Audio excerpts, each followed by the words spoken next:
আমি গত বেশ কয়েক বছর আগে একদিন আরাফাত থেকে ফিরে এসে মুজদালিফা থেকে ঈদের দিন সকালে জামরাতে পাথর মারার দিকে যাচ্ছি। সবাই লক্ষ লক্ষ হাজি একদিকে মুভ। তো আমি একটা পাহাড়ের পাদদেশে একজন বৃদ্ধকে দেখলাম শুয়ে আছেন, গভীর ঘুমের স্টাইল দেখে বোঝা যাচ্ছে উনি গত এক দুদিন ধরে এই জায়গাতে মনে হয় আছেন, আশপাশটা দেখে বোঝা যাচ্ছে, ব্যাগ ট্যাগ ওইভাবে, এবং ওনার ব্যাগের মধ্যে বাংলাদেশের পতাকা দেখে বুঝলাম আমার দেশি চাচা। গেলাম কাছে, যা গায়ে হাত দিয়ে বললাম, বাবাজি আপনি এখানে আছেন, আপনি মুজদালিফায় যান নাই, রাত্রে ছিলেন না? বলেন আমি তো এখানে 2-3 দিন ধরে আছি। তাই বললাম আপনি আরাফাতে যান নাই? বলেন না আমি এখানে আছি 2-3 দিন ধরে। তাই বললাম বাবা, হাদিসে আসছে হজই হলো আরাফাতে অবস্থান, আল হজ্জ আরাফা, আরাফাতে অবস্থান করাটাই হলো হজের মূল কাজ, ফরজ কাজ। তাহলে আপনার হজই তো হয় নাই আপনি এখানে বসে থাকলে। আমাকে কি জবাব দিয়েছে জানেন? বৃদ্ধ লোকটা আমাকে বললো, তোমারে বলছে বেটা হজ হবে না, বাংলাদেশ থেকে এত টাকা খরচ করে আসছি আমি, হজ হবে না, তুমি বললেই হয়ে গেল। উনি আমাকে একেবারে তুড়ি মেরে উড়িয়ে দিলেন। পরে আমি দেখলাম কথা বাড়াইলে মাইদুরে খাওয়া লাগতে পারে, আমি চলে গেলাম। বাট এটা আমার দেখা ঘটনা। তো বাংলাদেশ থেকে বৃদ্ধ বয়সে মানুষ হজ করতে যায়, খুবই দুঃখজনক। একজন বয়স্ক 60 মহিলা শারীরিকভাবে অসুস্থ, একসময় তার পর্যাপ্ত টাকা ছিল, হজ করার মতো কিছু এখন নেই। তার হজে যেতে হলে নিজের সাথে যাওয়ার মতো আর্থিকভাবে সামর্থ্য এবং মাহরাম কোনোটাই নেই। তার সামান্য কিছু জমি অবশিষ্ট আছে, সে জমি বিক্রি করে যাওয়া কি উচিত? তার ভরণ পোষণ বা পরবর্তী কোনো চিকিৎসার দায়িত্ব নেওয়ার মতো কেউ নেই। বর্তমানে কি তার উপরে হজ ফরজ হবে? দেখুন, এই প্রশ্নটা হাজারো মানুষের। আমি আলোচনার মধ্যে বলেছি, আমাদের দেশে হজ মানুষ বুড়ো বয়সে করে, রিটায়ারমেন্টের পরে করে। টাকা আসার পর প্রথম কাজ হলো বিসমিল্লাহতে, কাজ হলো বিয়ে শাদী করা, এরপরে কাজ হলো ঘরবাড়ি করা, তারপরে ব্যাংক ব্যালেন্স করা, পোলাপান হবে, এরপরে শেষে আমরা একদম শেষে আর কোনো কাজ বাকি নাই, এবার যাই হজটা করি। যারা হজ করেছেন তারা জানেন এখন হজের মৌসুম চলছে। পৃথিবীতে যত দেশের মানুষ হজ করতে আসে, হজের মধ্যে সবচেয়ে বেশি বৃদ্ধ হাজি দেখা যায় বাংলাদেশে। অন্য কোনো দেশের হাজিদের মধ্যে এই অবস্থা দেখা যায় না। বাংলাদেশে হাজিদের দেখা যায় থাকার কথা আরাফাতে, হাজি বসে আছে মিনায়, থাকার কথা মুজদালিফায়, হাজি বসে আছে মিনাতে, আরাফাতে। আমি গত বেশ কয়েক বছর আগে একদিন আরাফাত থেকে ফিরে এসে মুজদালিফা থেকে ঈদের দিন সকালে জামরাতে পাথর মারার দিকে যাচ্ছি। সবাই লক্ষ লক্ষ হাজি একদিকে মুভ। তো আমি একটা পাহাড়ের পাদদেশে একজন বৃদ্ধকে দেখলাম শুয়ে আছেন, গভীর ঘুমের স্টাইল দেখে বোঝা যাচ্ছে উনি গত এক দুদিন ধরে এই জায়গাতে মনে হয় আছেন, আশপাশটা দেখে বোঝা যাচ্ছে, ব্যাগ ট্যাগ ওইভাবে, এবং ওনার ব্যাগের মধ্যে বাংলাদেশের পতাকা দেখে বুঝলাম আমার দেশি চাচা। গেলাম কাছে, যা গায়ে হাত দিয়ে বললাম, বাবাজি আপনি এখানে আছেন, আপনি মুজদালিফায় যান নাই, রাত্রে ছিলেন না? বলেন আমি তো এখানে 2-3 দিন ধরে আছি। তাই বললাম আপনি আরাফাতে যান নাই? বলেন না আমি এখানে আছি 2-3 দিন ধরে। তাই বললাম বাবা, হাদিসে আসছে হজই হলো আরাফাতে অবস্থান, আল হজ্জ আরাফা, আরাফাতে অবস্থান করাটাই হলো হজের মূল কাজ, ফরজ কাজ। তাহলে আপনার হজই তো হয় নাই আপনি এখানে বসে থাকলে। আমাকে কি জবাব দিয়েছে জানেন? বৃদ্ধ লোকটা আমাকে বললো, তোমারে বলছে বেটা হজ হবে না, বাংলাদেশ থেকে এত টাকা খরচ করে আসছি আমি, হজ হবে না, তুমি বললেই হয়ে গেল। উনি আমাকে একেবারে তুড়ি মেরে উড়িয়ে দিলেন। পরে আমি দেখলাম কথা বাড়াইলে মাইদুরে খাওয়া লাগতে পারে, আমি চলে গেলাম। বাট এটা আমার দেখা ঘটনা। তো বাংলাদেশ থেকে বৃদ্ধ বয়সে মানুষ হজ করতে যায়, খুবই দুঃখজনক। হজ করার পারফেক্ট বয়স হলো যখন আপনি শক্ত থাকবেন তখন, কারণ এটা পরিশ্রম সাধ্য একটা কাজ, মাইলকে মাইল হাঁটা লাগবে আপনাকে, বৃদ্ধ মানুষরা পারে না। এটা আমাদের ভুল। কেন ভুল? কারণ আমরা অনেকে মনে করি যৌবন বয়সে হজ করে ফেললে আর এই অবৈধ উপার্জন, 2 নম্বর কাজ, হারাম কাজ, আকাম কুকাম এগুলো মনে করা যাবে না। আমি বলি এটা ভুল মাসালা। কে বলছে আপনাকে হজ করলে আর আকাম করা যাবে না? কোথায় পাইছে? আমি কোরআন হাদিসে কোথাও আজ পর্যন্ত খুঁজে পাই নাই এরকম কোনো কথা লেখা আছে যে হজ করলে আর কোনো অপকর্ম করা যাবে না। কে বলছে আপনাকে? অপকর্ম হজ করলেও করা যাবে না, হজ না করলেও করা যাবে না। ব্যাপারটা বুঝাতে পারছি? তো আমরা ধরে রেখেছি যে আমরা কিছু অপকর্ম করে নেই, উল্টাপাল্টা করে নেই, এরপর বৃদ্ধ বয়সে একটা হজের সিল মেরে আল্লাহ কাছে চলে যাব, আল্লাহ আগেরগুলো সব তো ভুলে যাবেন। এরকম কোন সিস্টেম আসলে নেই। এটা খুব দুঃখজনক।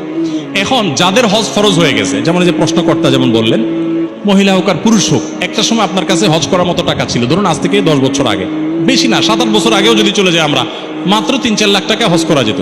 এমনকি কোভিডের আগেও যদি চলে যায় অনেক অল্প টাকায় 4 লাখ টাকা হজ করা যেত একসময়। আরো আগে যদি চলে যায় 8-10 বছর আগে 2 লাখ টাকা হজ করা যেত। তখন আপনার কাছে 2 লাখ 3 লাখ টাকা ছিল, আপনি চাইলেই টাকাটা জমা দিয়ে হজে যেতে পারতেন। বাট আপনি যান নাই। কেন যান নাই? করছি, পরে করব, এরকম করে অপেক্ষা করেছেন। এর মধ্যে আপনার আর হাতে টাকা নেই, এখন কি হবে? উত্তর হলো, এখনো আপনার উপর হজ ফরজই থাকবে। আপনি কিভাবে করবেন সেটা আপনি জানেন, লোন করে করেন, জমি বিক্রি করেন, আপনাকে করতেই হবে, বিকজ আপনার উপর হজ আগেই ফরজ হয়ে গেছে, আপনি নিজে সেটাকে কঠিন করেছেন।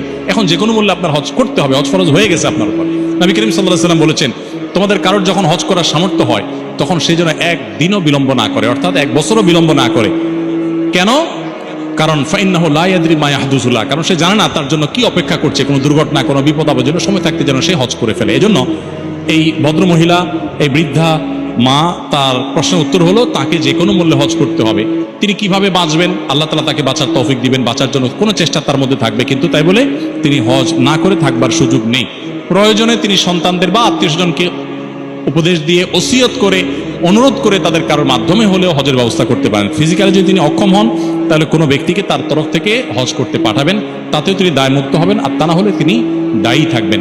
হজ এমন একটা ইবাদত যেটা খুব প্রেমময়, হজ অনুভব করে মানুষ, হজের স্মৃতি মানুষ কখনো ভুলতে পারে না। অন্য অনেক স্মৃতি ভুলে যায়, আমরা অনেক জায়গায় হয়তো ভ্রমণ করি, সেই স্মৃতিগুলো আমাদের খুব বেশি নাড়া দেয় না, হজের সফর সবসময় নাড়া দেয়। এই জন্য হজের সফরটা এটাকে বোঝা মনে না করা, বরং এটাকে একটা অর্থবহ ইবাদত মনে করা। দেখুন, হাজী সাহেবরা হজের শুরুতে লাব্বাইক বলে না, তালবিয়া পড়ে কি দিয়া? লাব্বাইক আল্লাহুম্মা লাব্বাইক। লাব্বাইক মানে কি? লাব্বাইক আমরা ক্লাসে যখন স্যাররা রোল কল করেন আমরা যেরকম বলি ইয়েস স্যার, প্রেজেন্ট স্যার ইত্যাদি, এটাই আরবিতে হলো লাব্বাইক। এখন প্রশ্ন হলো, হাজিরা যে লাব্বাইক বলছেন তাদেরকে কে রোল কল করছে? তারা যে লাব্বাইক বলল, আল্লাহ কোথায় রোল করেছেন, কল করেছেন, কখন করেছেন? আল্লাহ কোরআনে বলেছেন, দেখুন মিলান আপনি কোরআনের সাথে। আল্লাহ বলেছেন ওয়াযিন ফিন্নাসি বিল হজ। ইব্রাহিম আলাইহিস সালামকে আল্লাহ বলেছেন যে উনি যখন কাবা পুনর্নির্মাণ করেছেন মক্কায় 4500 বছর আগে, পুনর্নির্মাণ করার পর আল্লাহ বলেছেন আপনি মানুষের মাঝে, গোটা বিশ্বের মানুষকে হজে আসার জন্য আহ্বান করুন, ঘোষণা দেন।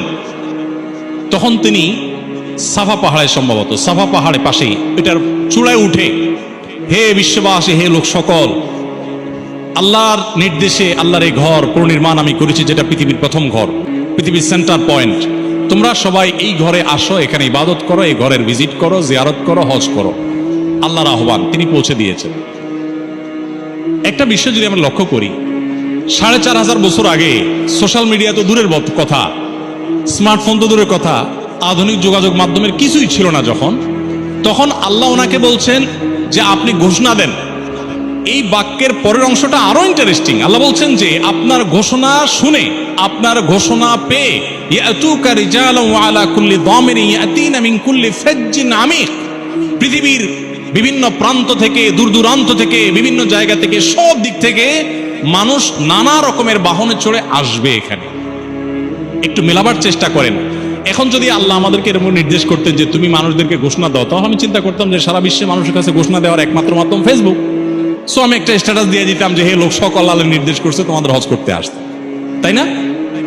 কিন্তু ইব্রাহিম আলাইহিস সালাম যেটা করলেন, এটা বাহ্যিকভাবে কোনো লজিকে কুলায়? দেখেন তো, কোনো যুক্তিতে কুলায়? সাফা পাহাড়ে দাঁড়িয়ে যখন তিনি ঘোষণা করছেন, তখন মক্কাতে তিনি, তার স্ত্রী হাজের এবং তার ছেলে ইসমাইল ছাড়া আর কোনো মানুষ সেখানে নাই। তাদের সাথে সামান্য কয়েকজন ব্যবসায়ী যুক্ত হয়েছেন, যারা ওই মক্কা দিয়ে যাচ্ছিলেন। মক্কা ছিল জনমানব শূন্য বিরান ভূমি, জাস্ট পাহাড়ি এলাকা, পাখি ছাড়া, কোনো জীবজন্তু ছাড়া কোনো মানুষের সেখানে আবাসন ছিল না। ওই জায়গায় দাঁড়িয়ে ঘোষণা দিয়েছেন, হে লোক সকল তোমরা আসো। খুব অবাক করা বিষয় না? তার ঘোষণা কে শুনবে, কোত্থেকে শুনবে? কিন্তু ঘোষণা পৌঁছেছে না পৌঁছে নাই? ইব্রাহিম ইসলামের আহ্বান কি পৃথিবীর প্রতিটা প্রান্তরে পৌঁছেছে না পৌঁছে নাই? আল্লাহ বলেছেন ঘোষণা দেন। উনি দাঁড়িয়ে ওই বিরান ভূমির পাহাড়ে দাঁড়িয়ে খালি গলায় ঘোষণা দিয়েছেন। সেই ঘোষণা আল্লাহ তাআলা পৌঁছে দিয়েছেন। শুধু পৌঁছে দিয়েছেন তা না, 4500 বছর পর এখনো পৌঁছাচ্ছেন। আপনি কি এটাকে মিরাকল বলবেন না? এটা কি কোরআনের মিরাকল না? অতএব সেই ডাকে, ওই যে উনি ডাক দিয়েছেন তোমরা আসো, রোল কল করেছেন আল্লাহ নির্দেশে, সেই নির্দেশে সাড়া দিয়ে 4500 বছর এখন আমি বাংলাদেশ থেকে যাওয়ার সময় বিমানে বসে বলতেছি লাব্বাইক। ওই যে ডাক দিয়েছেন আমি বলতেছি ইয়েস, আমি হাজির আছি। হজের ইবাদত এত প্রেমময়, কিন্তু আমরা সেটাকে বৃদ্ধ বয়সের জন্য রেখে দিই। যখন কোনো ফিলিংস থাকবে না, চেষ্টা করার শক্তি থাকবে না, তখন আমরা রেখে দিই। এই জন্য আল্লাহ আপনাদেরকে যখন কর্মজীবনে যাবেন, আপনারা শিক্ষার্থী ভাইরা, যখন আল্লাহ তাআলা তৌফিক দিবেন, টাকা পয়সা দিবে, সব কিছুর আগে হজ করার মতো সামর্থ্য হয়ে গেলে শুরুতেই হজ করে ফেলবেন। ইন্দোনেশিয়ান মালয়েশিয়ান হাজিদেরকে দেখা যায় ইয়াং বয়সে সব হজ করতে আসে, কিন্তু খুব অবাক করা বিষয় যে আমার দেশ থেকে সবাই বৃদ্ধ বয়সে হজ করে।